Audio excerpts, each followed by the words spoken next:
Joining us now is BYU Steeplechaser and new All-American. First team All-American. Matt Owens in Studio B. Matt, welcome to the show. Thanks, guys. How did your career as a steeplechaser begin? Well, I actually barely got in to run for BYU. Like, I was talking with Coach Eystone through my senior year, and none of my times were super great, but I was kind of well-rounded, and I had played soccer back in high school.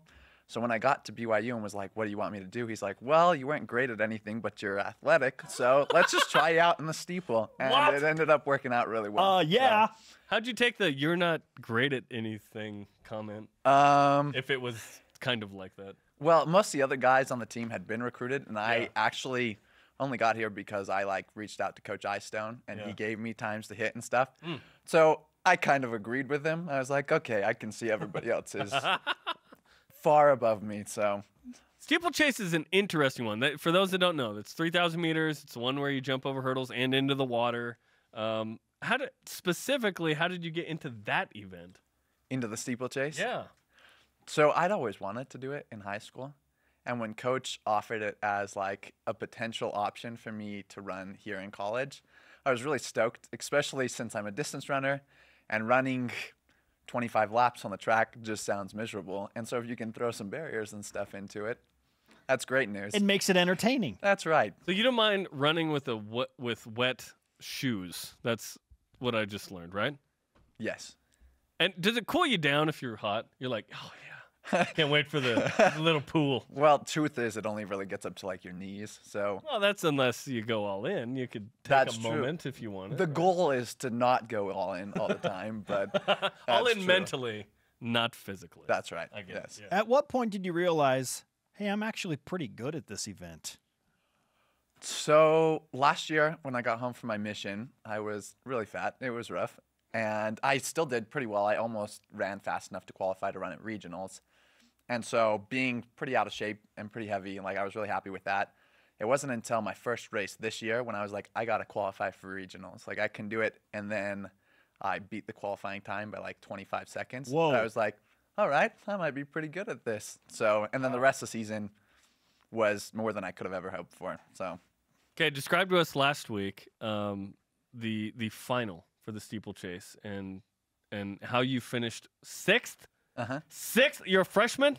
That's right. Yeah. Sixth. Okay, tell us how the race went and how you did it. So it went out way fast. Brian Barraza had the fastest PR in the whole group, and I was hoping to stick with the main pack. But a crazy thing about steeplechase is if you start too fast, when you get tired, those barriers get really, really big. So when he took it out at 8:20 pace, which is a solid 15 seconds faster than I've ever run, which is a lot in a steeplechase. Oh yeah. I was like, I can't go that pace. So I started dropping back a little bit. Still ran one of the best times I've ever run. But Brian Barraza from the gun took it all the way around until the last lap. When he went down, he fell on one of the last barriers.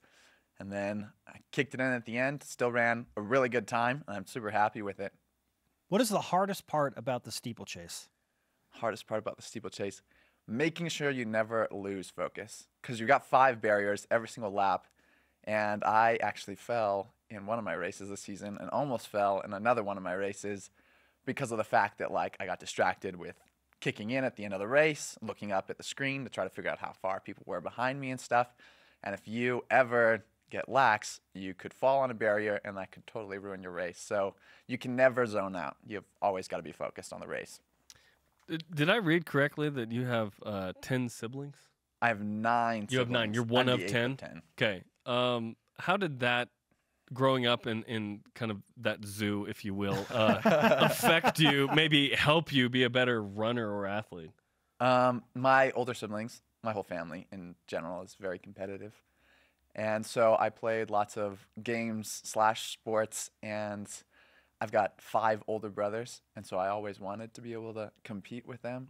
And when I started being able to actually outperform them, that was a great day for me and fueled a lot of incentive into wanting to work hard and get better. How many of your siblings are first-team All-American? Yeah, have they accomplished anything like this? None. I'm the first. Okay. Yeah, that's big time. Just dangle that over their heads. I win. That's right. What's next for you? Because you're a freshman and you get 6th of the steeplechase in your first year, so something to certainly aim for, but a quality start for you. Uh-huh. So I definitely have lofty goals for upcoming years. I was talking about with my friend Clayson Shumway. He took 7th at nationals, so he was right behind me. We finished like the last 200 meters together. I just out-sprinted at the end. Feel a little bad about that, but it's fine. I want next season to go out and try to run a couple races at about the pace that the guy who won this year ran, and hopefully in the future give myself a shot to be a national champion. I think that would be awesome. Well, then maybe Coach Eystone will let you just pick another random event that you want to run in. You're like, am I not great at anything now, or what's going on? Matt, great to have you with us. Congratulations again on becoming a first-team All-American in the steeplechase. Thanks so much. Please sign our stretch Y flag. We would love to have your Signing that autograph. flag? Oh, definitely. Yeah, thank you. From Orem High, dude. There's a rich tradition of BYU Cougars. At You don't Orem do High. anything great, so let's just try you out in the steeplechase. I like that he said that. Like, but Ed is just straight up with you. He's like, I had a mustache in the 80s, and so I can tell you how it is. So it's part of the method to his Yeah. madness. He did Yeah. that purposefully, where he's like, I'm going to motivate this kid. Yeah, he never recruited me, but whatever.